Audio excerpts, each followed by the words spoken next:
Hi everyone. I hope that you're enjoying your Wednesday, and Steven, I hope that you feel better.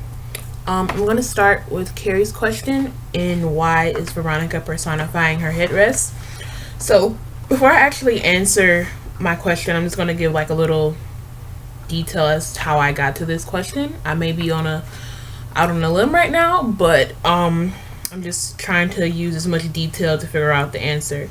So one thing I noticed when she talks about things, she's really descriptive, and I feel like it's for a reason. It's definitely something that we should pay attention to. And one thing that stuck out to me was the sentence where it starts, "Then I saw that he was slumped forward against the dash, patient as a stricken pensioner trying not to pee."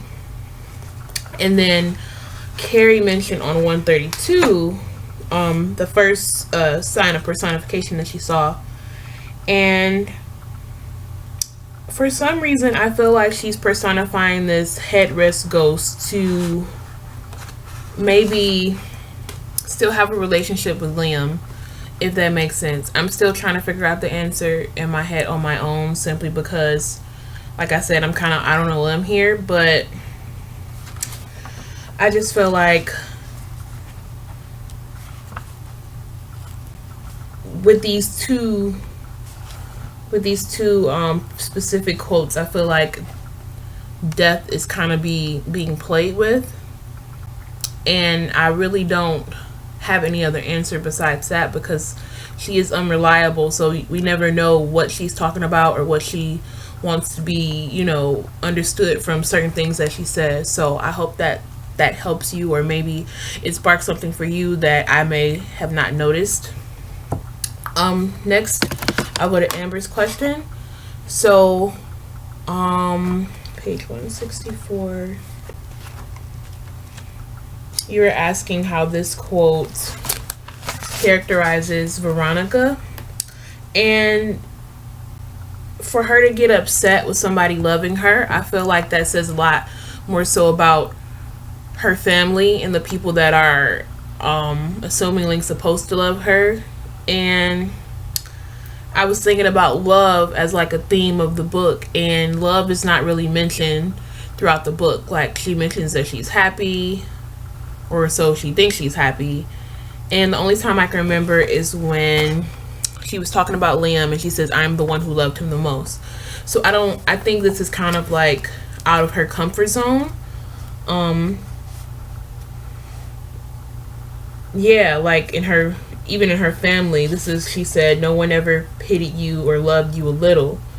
So this was definitely something that she wasn't used to, and she probably just didn't know how to handle it, which is probably why she has these odd relationships within her family, with her husband, with her children as well. So I hope that helps you. I hope that helps answer your question. And then next, I'm going to go to Justin's on page 191.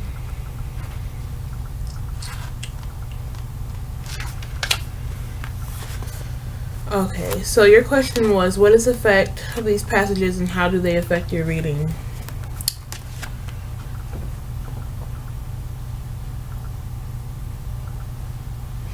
I don't know. Okay, I'm not going to say they don't affect my reading.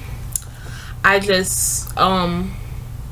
just think of Veronica being very descriptive and very visual. Especially with your particular quote. Like, when you read these things, you're gonna try to visualize an old-fashioned ghost, or worn-out Wellington boots, or Irish in the 70s that's been apparently dead back in the 50s. So I think with quotes like this that are all throughout the book, because I've noticed quotes like that throughout the book as well, I think that just speaks to what kind of writer she is. Like, I had to highlight that she is a journalist, so I don't know if that has something to do with the way that she writes. However, I don't think it, for me, I don't think that it like pushes me to read the book differently. So that particular line there,